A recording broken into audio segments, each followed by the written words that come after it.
the grades for these. Make sure I take the. Oh, okay.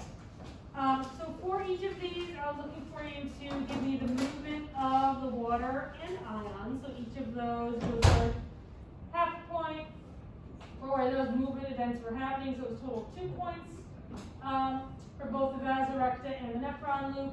The resulting osmolarity, which is what you filled in the little blank lines, each structure, and then the direction of the filtrate and blood flow is worth 1 point, so you got half a point for showing the correct direction for the filtrate and for the blood.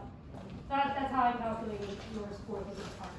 So for the filtrate, which is showing this kind of larger outer loop, I was just looking for you were increasing your osmolarity. As long as you ended at the bottom with 1200, the increments up here weren't like super duper important, but you should have had increasing osmolarity as you went down, and then decreasing osmolarity as you went back up again. For the direction, it should have been down one end and up the other, and that's opposite the flow for the vasorecta. So it's going down the area where here the filtrate is going up, and vice versa. For the descending area of the filtrate, this is where water is coming out.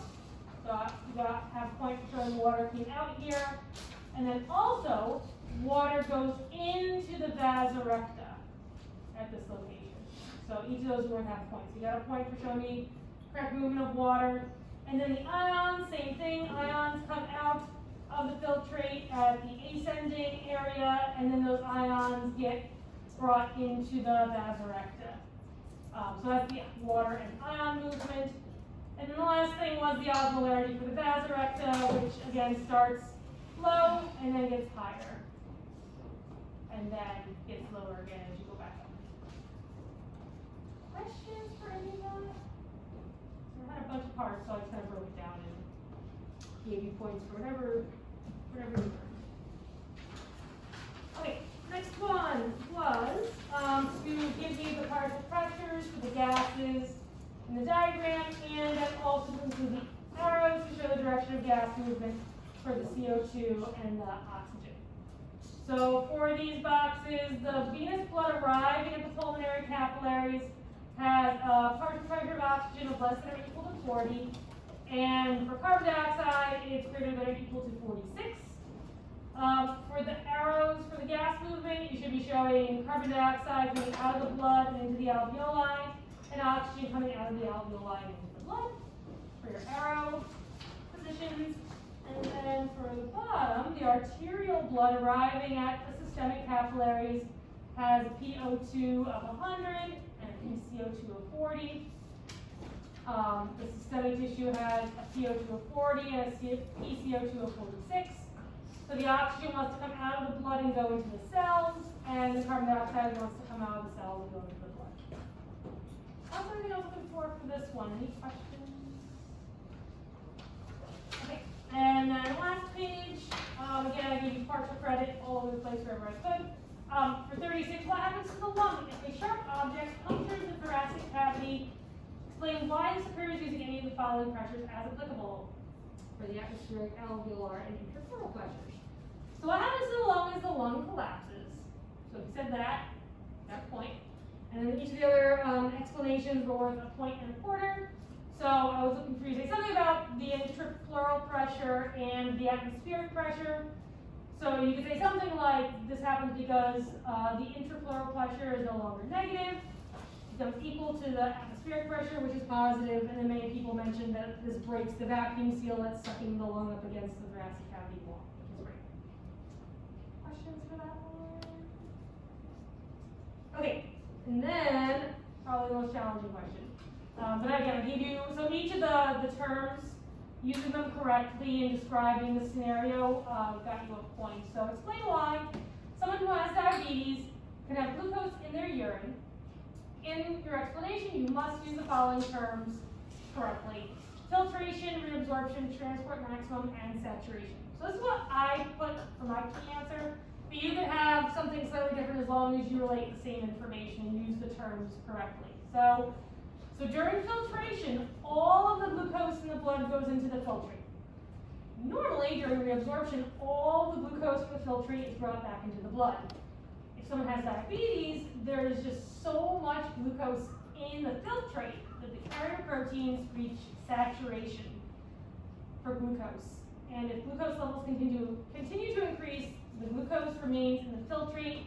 Since the glucose is at its transport maximum, no more of it can be reabsorbed, and all the glucose can't be reabsorbed, some of it stays and winds up in the urine. So that's what I was looking for. So as long as you use the terms correctly in that scenario, I gave you points for it. If you put the term in but it wasn't used correctly, then you lost the point. Questions for that one? If you have anything like super specific, like you want me to look at it again, I can do that. Yeah. Can you just go back to the previous question, please? Of course. Okay. And I'll also pull up the multiple choice, and we'll go over the most missed for families.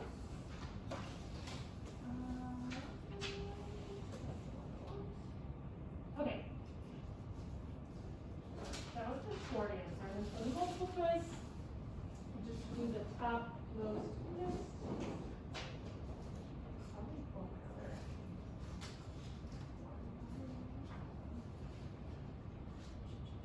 Here we go. Okay.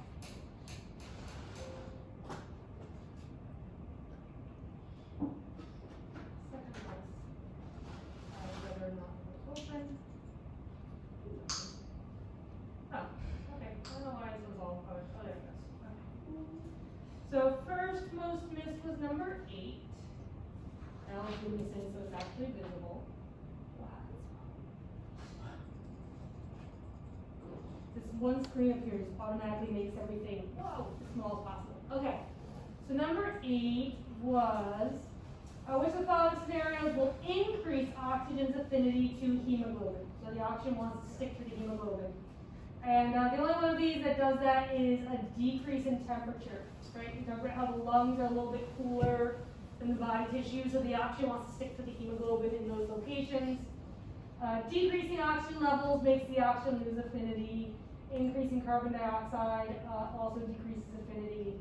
And decreased pH, which is to say more acidic, also decreases affinity. So that's why the other ones weren't correct.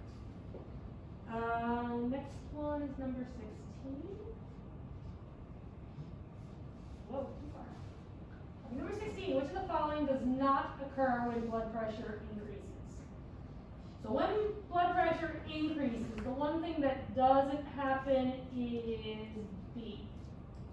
The smooth muscle around the afferent arteriole doesn't relax, because if it did, then even more blood would flow into the glomerulus, even more filtrate would be forced through the capillaries and into the glomerular capsule, and it could potentially damage that filtering area of the nephron. So everything else happens. The macula densa cells release paracrines. The smooth muscle is stimulated to constrict the afferent arteriole so that less blood gets into that filtration area, and the filtrate flow into the distal convoluted tubule would increase briefly while that response is happening. So everything happens except for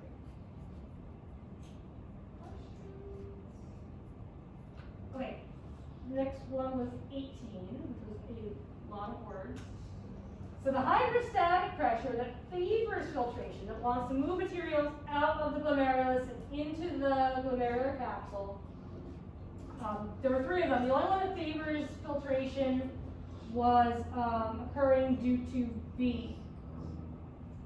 So when blood is trying to leave the glomerulus, that ball of capillaries, it can only get out through the efferent arteriole, and since it only has one exit route, that builds up pressure in the blood in those capillaries.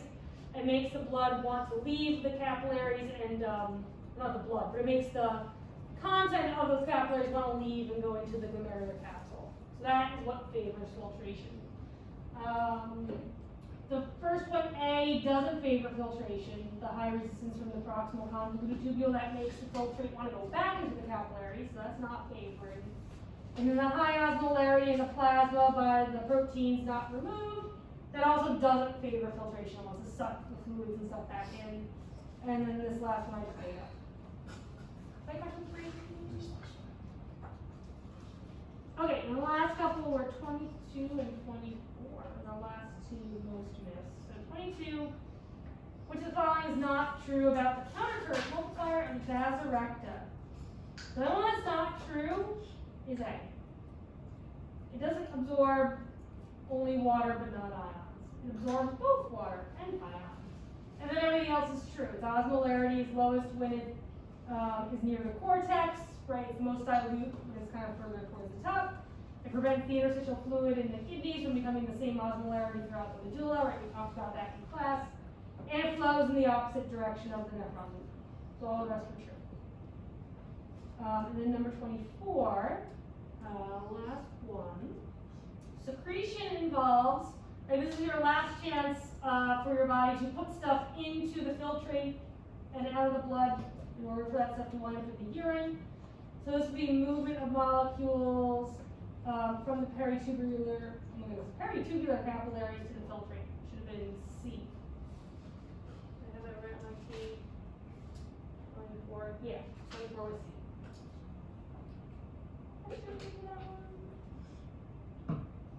Okay, those were all those missed. So again, I have all of your multiple choice. Keep the copies of them in my office. So if you want to revisit the other ones, I highly recommend that you do it before the final. And again, I don't reuse these questions, but these questions will likely resurface as multiple choice. So make sure these make sense to you in case they reappear. Any questions around exam 3 before we move into new stuff for today? I'm so quiet. Okay, so let's pull up my slides.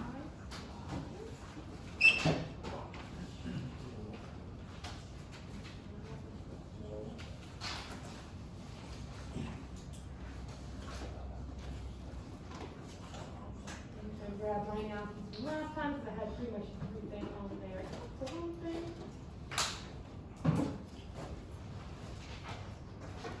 Yeah.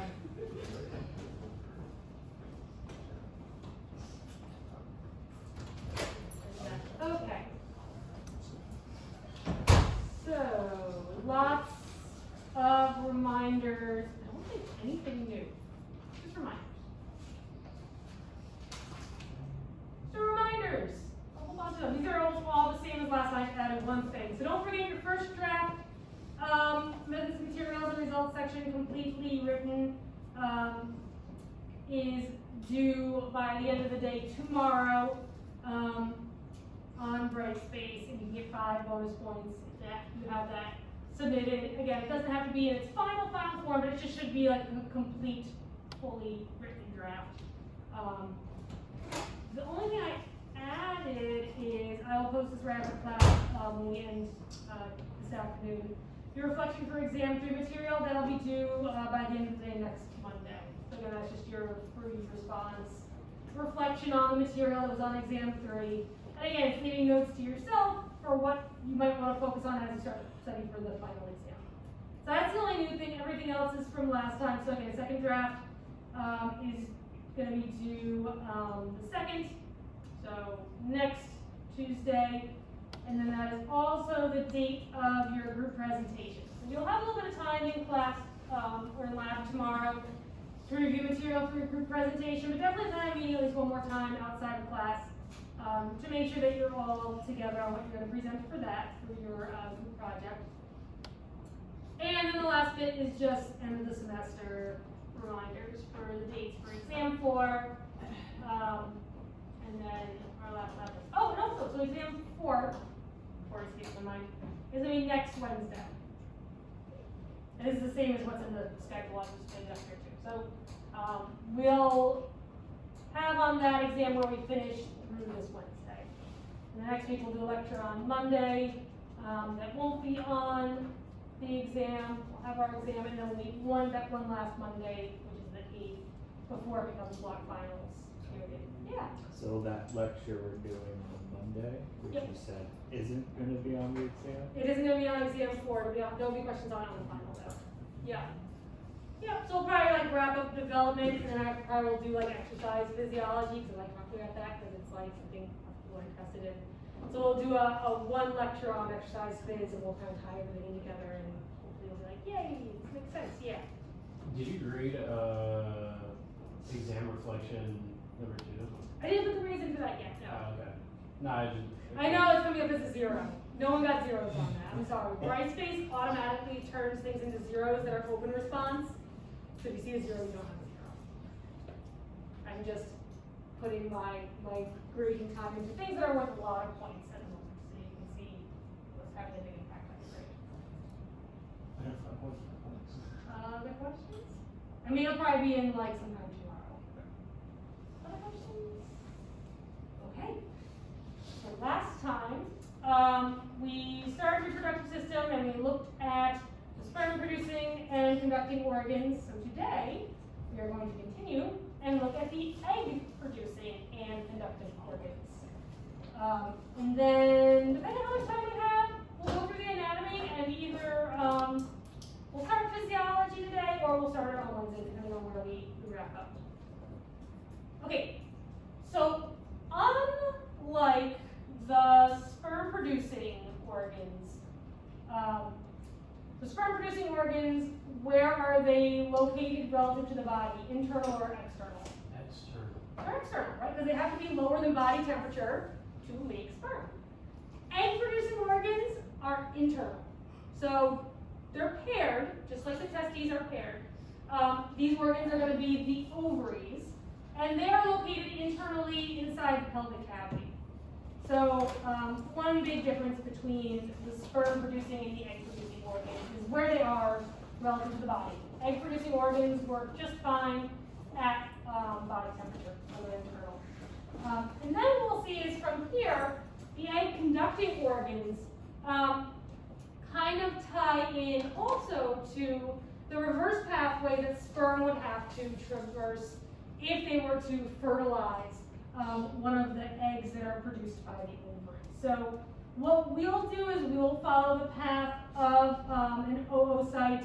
I'll get into the specific type in just a second. From where it is produced inside the ovary and released through the tubular structures, then pick up that oocyte, which are called oviducts or uterine tubes. These are the same things as fallopian tubules. To the uterus, and then if no fertilization happens, the oocyte is lost from the body, along with the uterine lining, through the cervix and out of the body through the vagina. So we'll follow the pathway of our oocyte to start, and then we'll get into talking about fertilization and implantation after that. So in the ovaries, I don't want to do this. Let's do it this way. I changed up my slide order slightly on the fly because I think this makes more sense. In our ovaries, as you already saw in lab, right, there are a whole bunch of these structures called follicles. And a follicle is like a little container that holds the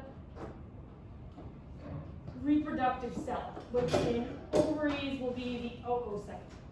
So, in terms of the types of follicles that we have, depending on the part of the ovarian cycle that we are in, you will see more of one sort of follicle than the other. But we'll start out by just kind of going over what are the kinds of follicles that are in the ovaries.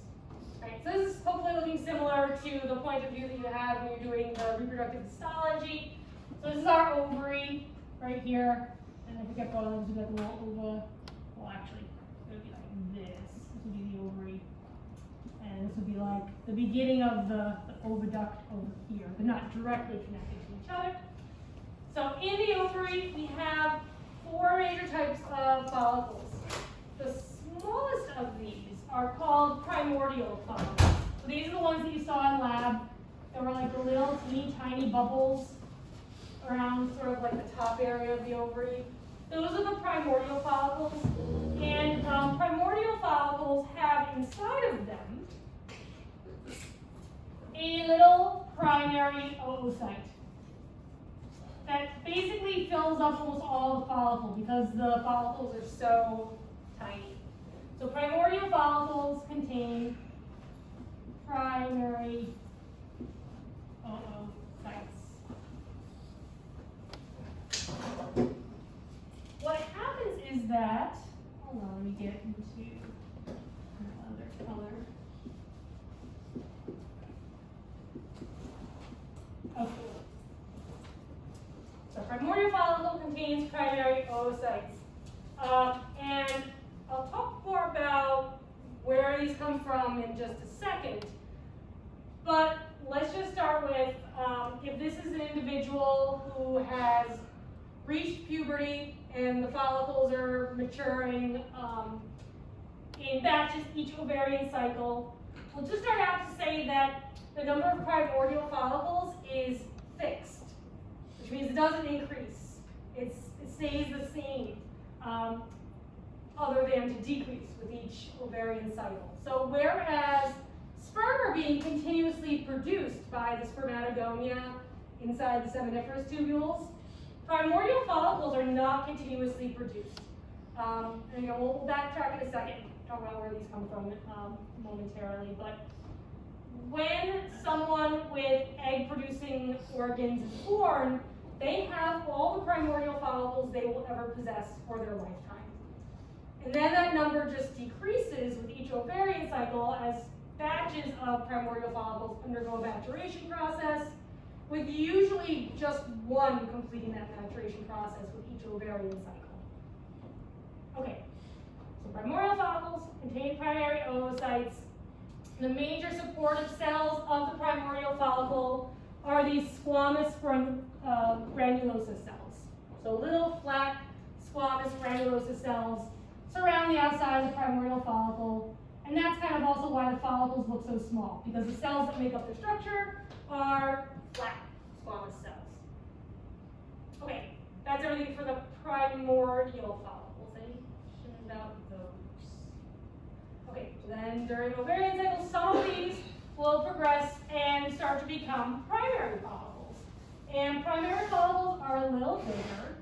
They have cuboidal granulosa cells making up their structure, so it makes the follicle look a little bigger. I'm doing a very bad job drawing. All right, you hopefully get the idea, right? Little cuboidal granulosa cells make up this primary follicle. And remember, the follicle is the container that contains the egg cell. So the primary follicle that has these cuboidal granulosa cells and then a little kind of clear, kind of like a little clear layer between the granulosa cells and the oocyte, it's called the zona pellucida, also becomes apparent. So the primary follicle is a little bit bigger. Inside, we still have a primary oocyte.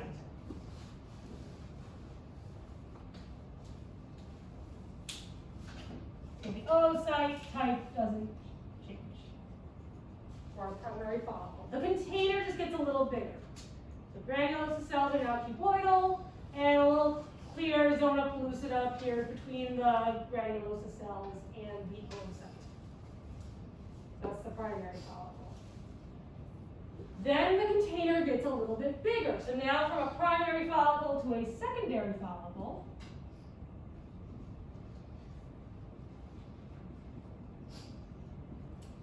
now we have our layer of granulosa cells still present. Let me move this around. So we still have our granulosa cells kind of around the border of the follicle. Outside of the granulosa cells, we start to get other follicle cells forming called thecal or theca cells. So I'm just kind of drawing it in their approximate location. So we start to get these theca cells or thecal cells forming outside of the granulosa cells. We still have the zona pellucida, but now as the follicle kind of gets bigger, what happens is that around our still primary oocyte, we get some cells kind of sticking on here. Make sure I'm getting the location right. Yeah, so just outside the zona pellucida, we get this little area of cells kind of sticking on. Sorry, this is really badly drawn, but it looks sort of like that. And it looks sort of like this radiating crown of cells around the oocyte, so they call it the corona radiata.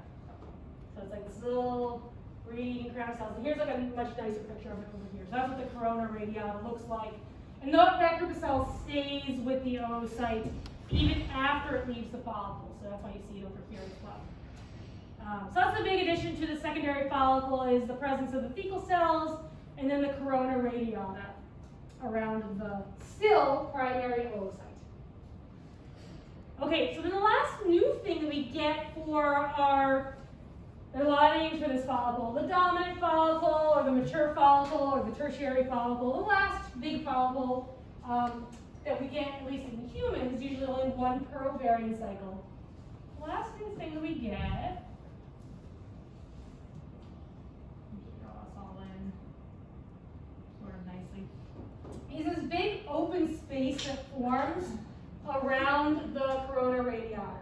So for the secondary follicle, there's kind of a little bit of a gap between the cells, but nothing big. In the mature or tertiary follicle, now a really big fluid-filled space forms, and this area is called the antrum. So this is what you saw in lab that kind of distinguished those mature follicles. And then everything else is still there. We still have the granulosa cells, the fecal cells, the corona radiata around this primary oocyte. The only big new thing is now we got this big open space, which is the antrum. And when I say a big open space, I really mean like a big fluid-filled space that's called the antrum. So, all of these follicles, which again are just the containers, in the ovary all contain a primary oocyte. Oh, but no. This one is this one, and this one is our mature. And we'll see in a moment that the primary oocyte, while it's present in each of these follicles, is undergoing different stages of meiosis as it progresses from the primordial to the mature follicle. But it's still technically a primary oocyte because it hasn't completed any of those meiosis processes until it gets released out of the mature follicle and out of the ovary. And this happens in a process called ovulation. So ovulation happens, I'll just draw the mature follicle a little bit smaller here. So this is not to scale. But what happens is eventually the mature follicle ruptures and releases the oocyte out of the ovary. And as that happens, the oocyte completes meiosis 1 to form now a secondary oocyte. So don't worry about the meiosis stuff, we'll get to that on the next slide. But I just want to kind of show you this process before we get into the nitty-gritty of what the oocytes are doing. So secondary oocyte doesn't form until after ovulation, which just means the oocyte is released out of the ovary. And then our little secondary oocyte kind of drifts away from the ovary and gets drawn into this oviduct, and it looks like this. It's a little secondary oocyte. It still has that little zona pellucida, that kind of clear layer around the oocyte, and then that pretty corona radiata of cells kind of like radiating off of it like a little sun. So that's what happens with the secondary oocyte. The mature follicle, though, right, doesn't go away. The mature follicle doesn't just disintegrate and disappear now that the oocyte is gone. What does the empty mature follicle form? We talked about it in the lab a little bit this semester and last semester. The corpus luteum, yep. So it literally means the yellow body, corpus luteum, or the body yellow, I guess. So the empty mature follicle forms the corpus luteum,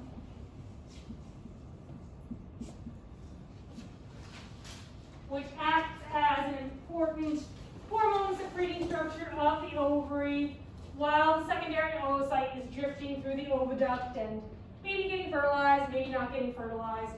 But the corpus luteum kind of maintains hormone levels just in case fertilization occurs. The hormones are appropriate to maintaining the uterus for implantation.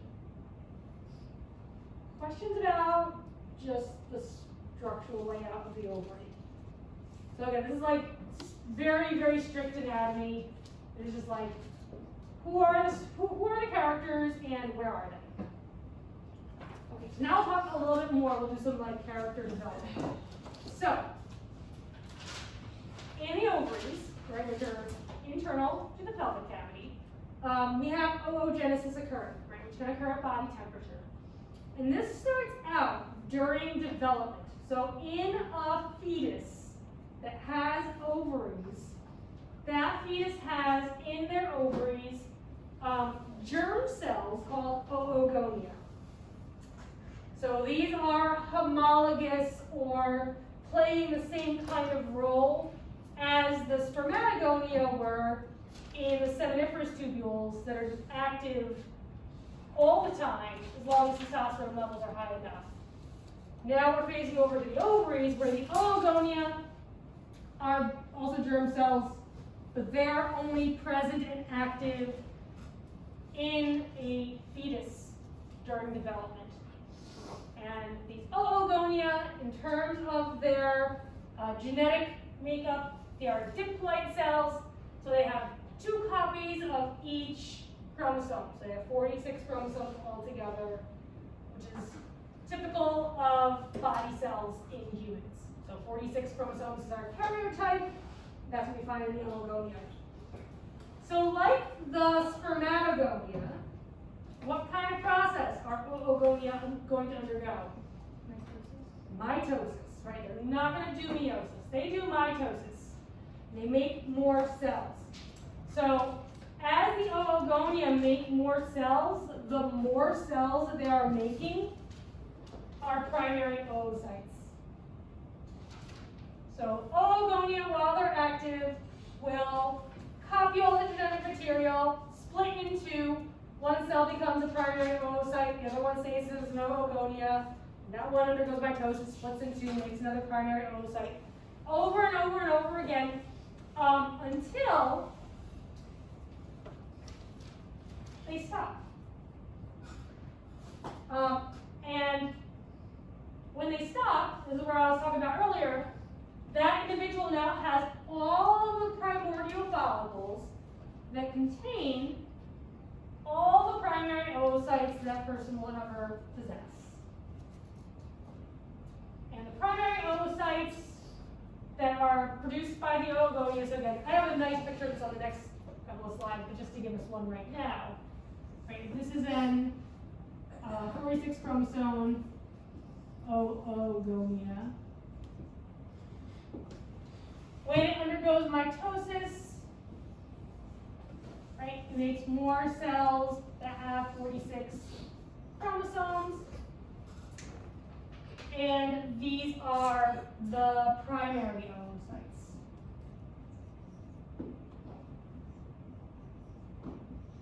So while oogenesis is continuously occurring, one of these cells will go back and become the oogonia so that you don't run out. But eventually you do. And the oogonia stop undergoing mitosis, and all you're left with are primordial follicles with primary oocytes. And those primary oocytes, they start meiosis forming just the same way that the spermatocytes, the primary spermatocytes do. But they don't finish, they stop. And they enter into what's called meiotic arrest, which just means that they stop doing meiosis. And again, this all happens before birth. So by the time you have a fetus that's going to be born that has ovaries, that individual has all of their primordial follicles and all their primary oocytes they're ever going to have that have started meiosis 1 but then stopped before they completed it. And now nothing happens with those primordial follicles, those primary oocytes, until when do you think?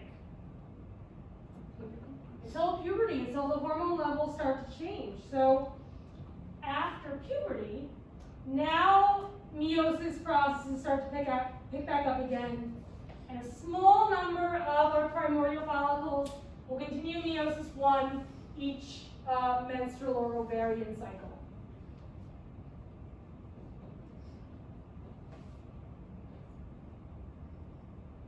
So that's a lot. I'll stop for a second to get some air. Any questions so far? Questions? No? I was gonna ask, Yeah. like, when do the, like, when, I don't know how to word this. Like, at what certain time does, like, the fetus stop producing primordial follicles? That's a great question. I don't know off the top of my head. Okay. Yeah. It's before birth. It's probably somewhere between like 7 weeks and birth. I don't know when exactly. I can Google it later though and find out. That's a good question. It does eventually stop though, and then there's a fixed number of primordial follicles or primary oocytes. But yeah, the exact stage of field development I forget. I'll have to look up. Yeah. What happens to the oogon? Oogonia? Yeah. What happens to them? Just the last one that finishes mitosis, it doesn't produce another O. Like this one doesn't recycle back, or this one doesn't recycle back. Okay. They just stay primary oocytes. So they just disappear, basically. Yeah, yeah, they just kind of all become primary oocytes, and then they all just kind of wait to start meiosis 1. They're good questions. Any other questions? Okay. So now we'll continue on.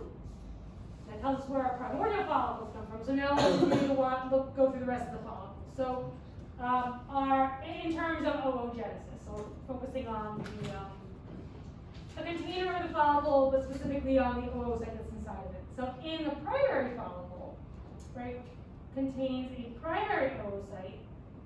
These primary oocytes are now continuing meiosis 1. Right, so the primordials started meiosis 1, but they didn't finish. So during an ovarian cycle, some of them will become primary follicles, and they'll continue meiosis 1. And the other thing that primary follicles do, which is really important, is they secrete hormone. Anyone remember what hormones come off of the follicles? Estrogen, yep. So all of the follicles from primary on will secrete estrogen as a hormone secretion.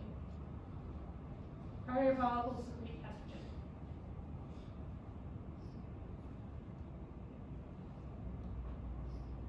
Okay, so then some of those will continue to mature and form secondary follicles. And secondary follicles contain still a primary oocyte that is still continuing meiosis 1. And these follicles are also secreting estrogen.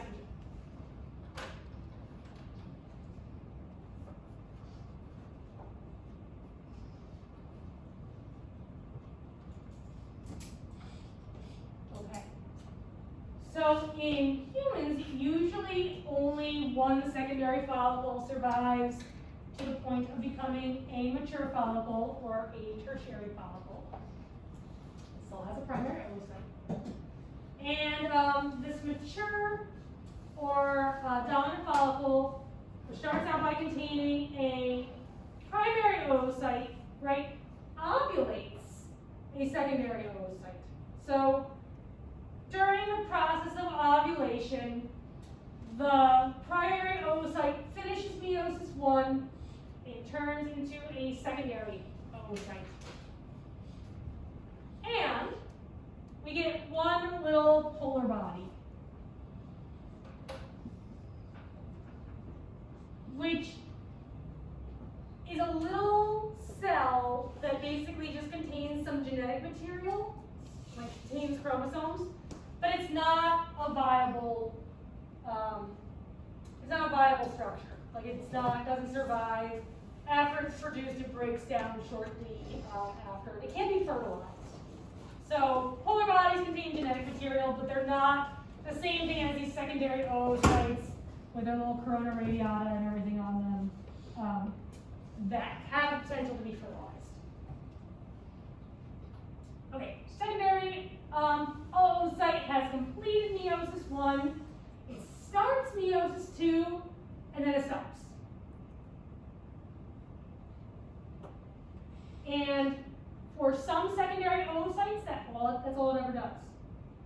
So if no fertilization happens, that little secondary oocyte will get sucked up into the oviducts, and it'll work its way through the oviducts and into the uterus, and when the hormone levels change, right, when the corpus luteum starts to break down, the hormone levels change, the lining of the uterus will go away, and the secondary oocyte will be lost during that process. So for some secondary oocytes, this is as far as they go. For other secondary oocytes that do complete meiosis 2, this doesn't happen until fertilization occurs, which seems like waiting a really long time, but for some reason it works out. So in our secondary oocyte, just to kind of give you an idea of like where we're at, the chromosomes that separate to make a cell that has 23 chromosomes instead of 46, the chromosomes in the secondary oocyte have started to separate to become haploid, to become a 23 chromosome cell, but they're all still in the same cell. So this secondary oocyte kind of has like 23 over here and 23 over here, but the cell hasn't divided or divvied them up specifically yet. So that's why I say like the secondary oocyte, which is like one end with a little star, it's like about to be haploid, but it's not. It doesn't become a haploid cell, it's 23 chromosomes, until it becomes fertilized. So it literally waits until a sperm with 23 chromosomes is about to combine genetic material, and then the secondary oocyte goes, oh no, I have finished meiosis 2. It really quick hurries up and splits in 2. It becomes a 23 chromosome cell, and then it combines genetic material with the sperm so that it creates a zygote that has 46 unique chromosomes. So anyway, so when that does happen, the final haploid cell that we get, the final cell that is one N with 23 chromosomes, is called a ovum, which we usually just call an egg cell. And we get a total of 3 polar bodies when we're all done. So there's one polar body makes 2 more. Oh no, I'm sorry, one polar body makes, yeah, no, I'm right. There's one polar body makes 2 more. And secondary oocyte, when it does its finishing up of meiosis 2, makes a 3rd polar body and an ovum. And now totally has just 23 chromosomes, but again, that doesn't happen until, here now I will draw this to scale.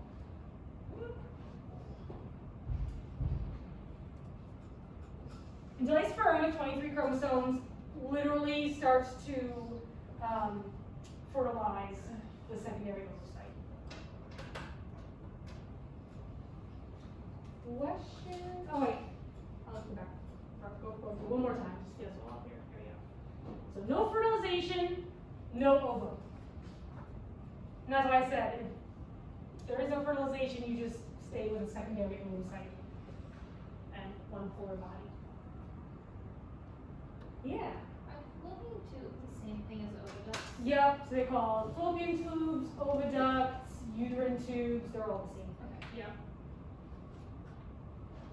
So what I've drawn, what I started to draw up here, I'll just I'll just abandon it entirely. This is right from the anatomy OER, so this isn't in Silverthorne. This is the one that's available if you have like the online, if you bought a physical copy from the bookstore.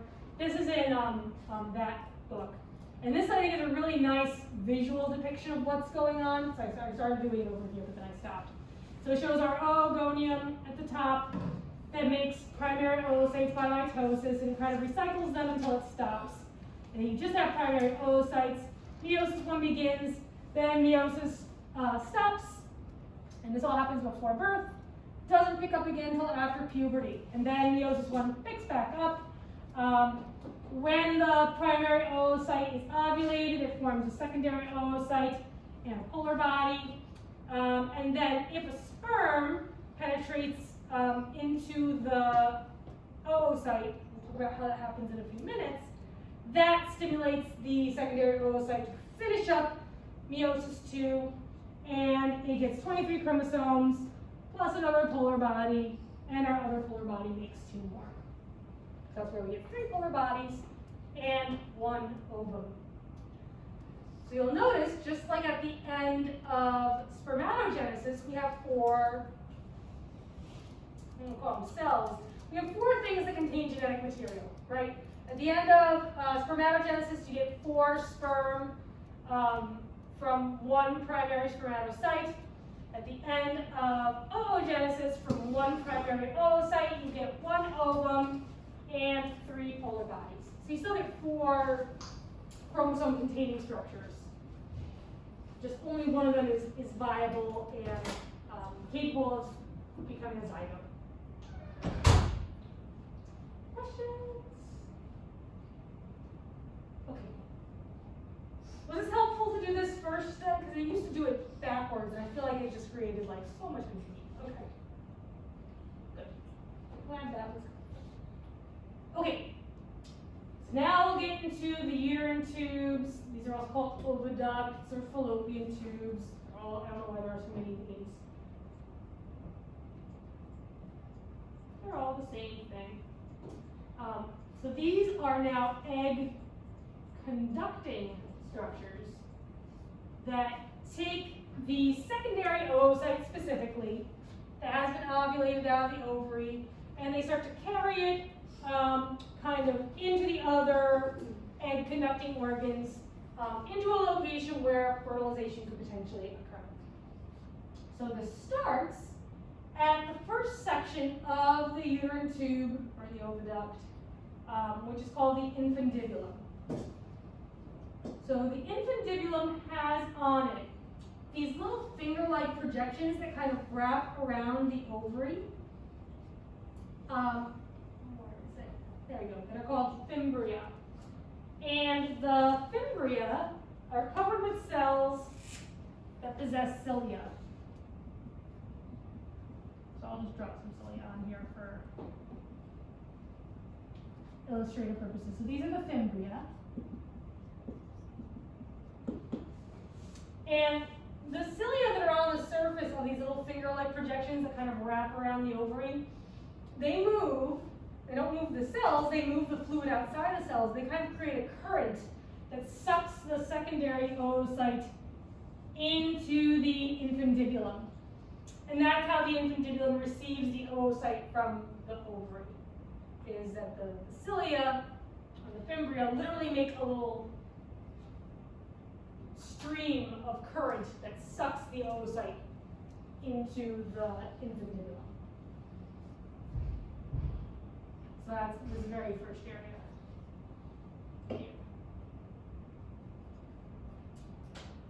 All right, next, there's kind of like a little elbow. I don't know how else to describe it. This little curved part to the uterine tube. See, I'll use green. I also want to highlight it here. And this area is called the ampulla. So the ampulla is the area that once the secondary oocyte gets into the spot, if there are sperm around, this is where fertilization would occur. So sperm have to get from where they are deposited in the vagina up through the uterus, which is a pretty large organ, And then they have to pick a direction, well, they don't pick a direction, but they have to go in a direction, either the right or the left uterine tube. And then they have to get down most of the length of the uterine tube to the ampulla, and only once there, if they get there at the same time as a secondary oocyte, then fertilization can happen.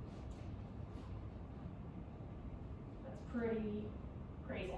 But that's why the sperm need to do things like bring fructose with them, because they need the energy to traverse that big distance if they're going to contact a secondary oocyte. Right, and then the last kind of long tubular area, the uterine tube or the oviduct is called the isthmus, and the isthmus links to the uterus so that either the zygote or the secondary oocyte, whatever comes out of this tube, can go from the uterine tube into the uterus. And that's what's going on with uterine tubes. So any questions about those? Okay, so now either our secondary oocyte, if there's no fertilization, or our zygote, if there was, gets into the uterus. So we can start to look at the structure of this organ. So before I get into the structure of the uterine wall, right, just really quickly. So the uterus is not paired. So we have a pair of ovaries and a pair of uterine tubes, one attached to each ovary. And some mammals do have a pair of uteruses, uteri. Cats do, mink do, so if we were to look into the mink, which we didn't get a chance to do because it's just like a lot of digging to see something that's not, you can't see that much. But some mammals do have a pair of uterine horns. I don't think any primates do, but humans don't. We just have one uterus. And the uterus is shaped kind of like an upside down pear. So it's wider. I'll leave this part for you. It's wider at the top than it is at the bottom. So it's shaped kind of like this. Oh, that's not very pear shaped. Let me fix that. Bottom the other way. There we go. So it's shaped kind of like that. And then it forms kind of a little narrow neck at the bottom. So the uterus is made up of 3 major layers, kind of similar to what we saw already like in the heart. And so starting deep and then working our way superficial, the innermost layer that lines the uterine cavity is called the endometrium. And the endometrium, which lines the uterine cavity, which is a hollow space. Oh my goodness, why do I want to keep messing up this little side right here? What kind of tissue do you think a lining material would be made out of? Our 4 tissue types. Epithelial, right? So our only options are epithelial, muscular, connective, or nervous. Lining hollow spaces is always going to be epithelial, so lining this uterine cavity. The endometrium is going to be made up of epithelial tissue that is called the endothelium.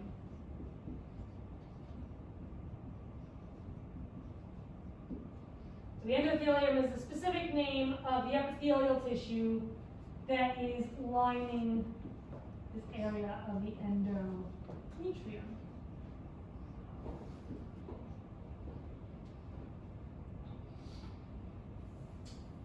Besides the endothelium, which is epithelial tissue, there is an underlying supportive area of connective tissue that contains blood vessels and uterine glands. And all together, that's what's making up the endometrium.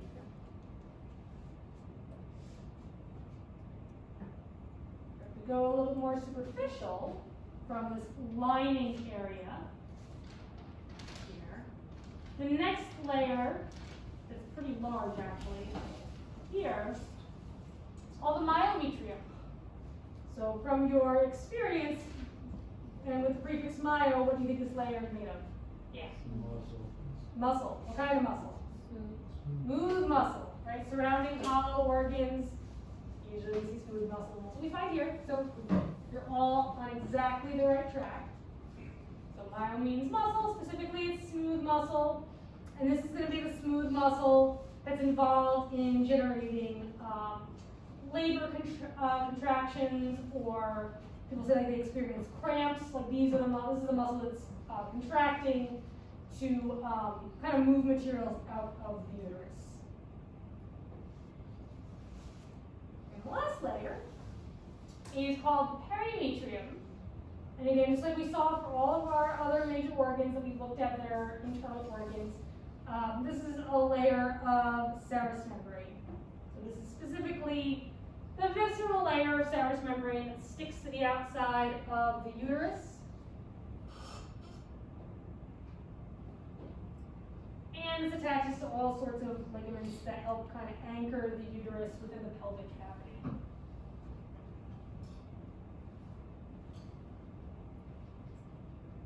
Okay, so those are the major layers of the uterine wall and the general shape and location of the uterus. Yeah. So I heard that sometimes after having a baby, the uterus can fall out. Yeah. Is that because of something happening with the The perimetrium, usually I think what happens, so if you're talking about like a prolapse, so there's two things that can happen. One is a prolapse where the whole organ kind of comes down. And I think that is usually associated with the pelvic floor muscles.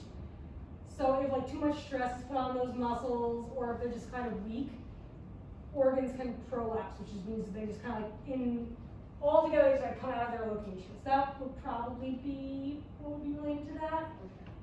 The ligaments that are attached to the perimetrium, I don't know if there's much. I mean, I guess that could play a role if during like child development, because the uterus gets really big during development. So it goes from being like a really small, like literally pear-sized organ to being like a watermelon-sized organ. A watermelon-sized organ. So it could be that the ligaments get stressed. But from what I've heard, it's mostly the pelvic floor muscles that are kind of like keeping everything in place. The other thing that can happen is the uterus can invert and can get pulled out, which is what happened to me, which is really bad. And that they don't know why it happens. Like they have no idea at all. So, yeah. Luckily they can just like push it right back in, and then your uterus is back where it should be. It's not great. I don't recommend it. Oh, you don't like this one. No, please. Don't invert your uterus. It's really bad. Okay. So this next structure is kind of a continuation of talking about the uterus. So specifically the bottom part of the uterus, and by bottom I mean like inferior, like the inferior part of the uterus, that's furthest from the head, is made up of this area. It's called the cervix. So the cervix is a part of the uterus, and right on the slide, there it is. It's just the inferior part of the uterus, and it projects into the vagina. Color draw here, so it'd be like that. So this would be the cervix here, and then this would be the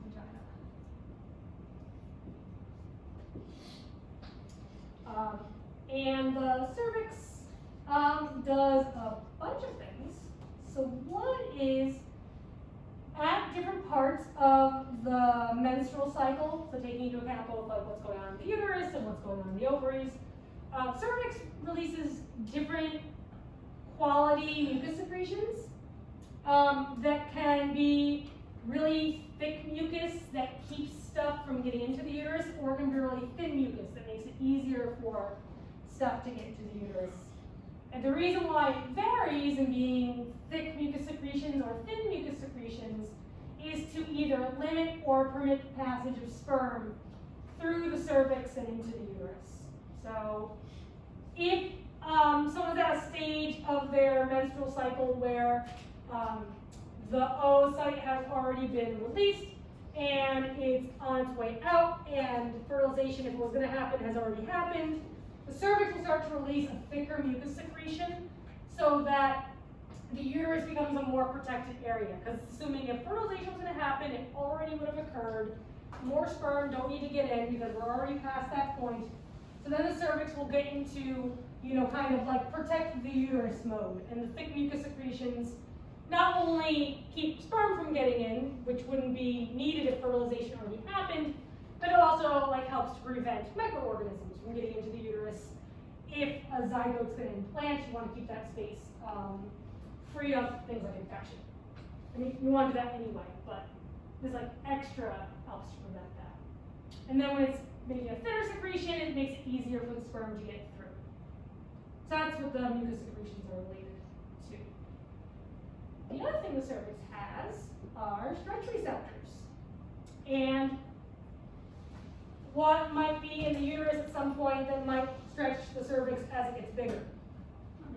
The baby, right? So as the fetus grows, and especially as it gets later into pregnancy and the fetus starts to kind of like move down in the uterus, when it's getting close to being born, it will stretch the cervix. And I think we used this right last semester as our first positive feedback loop, where stretching the cervix acts as a stimulus to labor contractions. So that's what the stretch receptors in the cervix are involved in. Last thing I'll talk about for the cervix is that on the outside of the cervix, and by the outside I mean like the superficial area that projects into the vagina, there is stratified squamous epithelium. I'm just going to draw it disproportionately large. And that stratified squamous epithelium is there because it's protecting the outer area of the cervix. But these cells are amongst the first ones that can be potentially infected with human papillomavirus, or HPV. And for this reason, because these cells are susceptible to being the first ones infected with this virus, if an infection occurs, these are also the cells that are sampled during the pap smear. So when people go to get a pap smear, what happens is they take like a little brush, like a little stick, and they just scrape off some of these surface cells and send them to a lab and have them looked at. And in a lab, they can look at these stratified squamous cells and see, I don't have a really good picture of it, but they can see if the cells that are infected with HPV have started to become abnormal cells. Because in some cases, certain strains of HPV can cause cervical cancer. So this is kind of a cervical cancer screening, specifically to check for cervical cancer that would be caused by HPV. So just a really short description of this, because I feel like it's something that like a lot of people hear about pap smears and no one knows why they exist or what is going on with HPV. So we'll just talk about like really quick. So HPV is a group of viruses, human papillomavirus. There are many different strains of HPV. Some of them cause genital warts. Some of them will cause epithelial cell mutations that can lead to cancers. And so cervical cancer is really, really strongly linked to certain HPV infections, which is why pap smears are so routine. But they can also cause other cancers in reproductive or other areas that get exposed to this virus. So it can cause cervical cancer, which is screened for in pap smear. It can cause penile cancer. It can cause anal cancer. It can cause throat cancer. So any place where there is stratified squamous epithelium that can come in contact with HPV, which is usually sexually transmitted, those are areas that are susceptible to abnormal cell mutations. So pap smears screen for normal cells, and it's just showing, oh, it's hard to see from far away, but anyway, it'll be in the slideshow when you pick it up, that when they do pap smear, they can just basically detect cells that appear to have mutated DNA based on an infection. And this is the impetus behind why things like an HPV vaccine have become developed. So Gardasil, I know, was one of the major ones that first came out. That's the one I got like 10 years ago, something like that. And the first ones protect against, I think the first one only protected against 4 different strains of HPV. and now the newer ones prevent against 9 different strains. So, just basically helping to keep people from getting infected with a virus that is known to be linked to cancers, which is cool that we can have a vaccine that does that. Questions about HPV? Okay, so that's cervix. Then the last internal area for the egg conducting organs is the vagina. So the vagina, like the cervix, is a space that's lined with stratified squamous epithelium.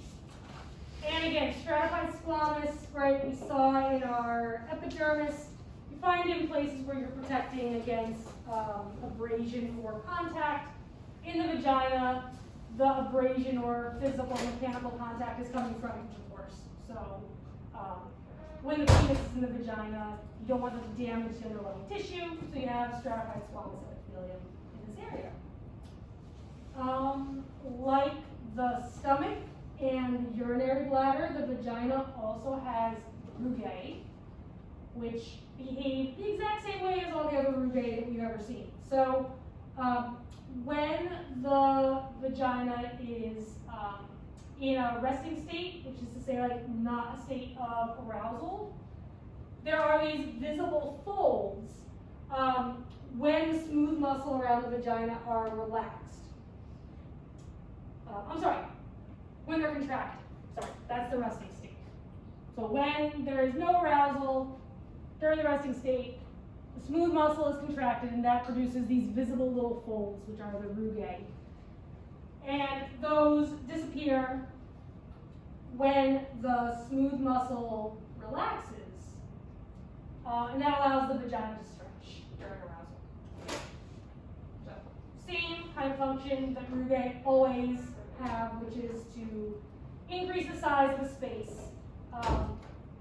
from a more compact to a larger space. Other things for the vagina are in this area. I think I mentioned this briefly when we were talking about microbiomes last week. I think it was last. Yeah, no, it was last week. It's Monday. We also find the vagina part of the microbiome of this area. The presence of lactobacillus bacteria. And what the lactobacillus do, which are normal body bacteria that live in the vagina, they generate acidic secretions that really help to acidify the vagina. And again, this is a protective measure. Most organisms don't like to live in acidic environments, so it does help to kind of safeguard this area against yeast and other infectious bacterial growths. Not that it always prevents them, but it helps to protect against them.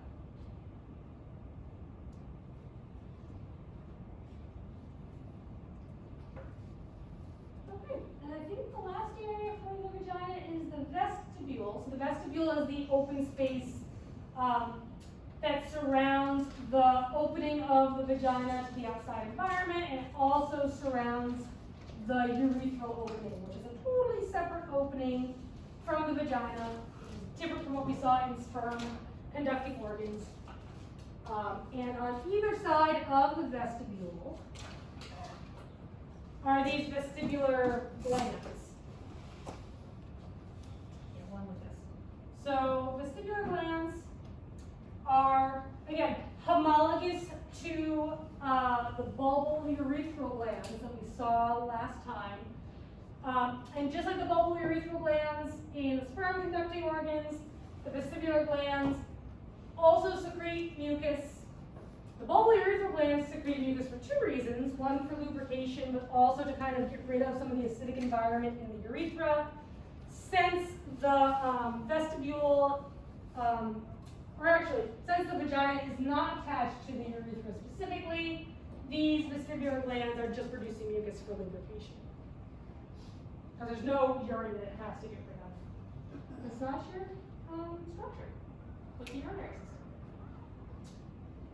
I think we're about out of time. Are there any questions? Okay, so we'll finish up with with egg producing and conducting organs on Wednesday, and then we'll do reproductive physiology, and then that'll probably be the last material for exam number 4. And I have started to put up learning objectives for exam 4, so if you want to start thinking through those, I'll cut it off and we'll get to the end of the day on Wednesday. But that's the plan. So if you feel like you have your data, I'll just put up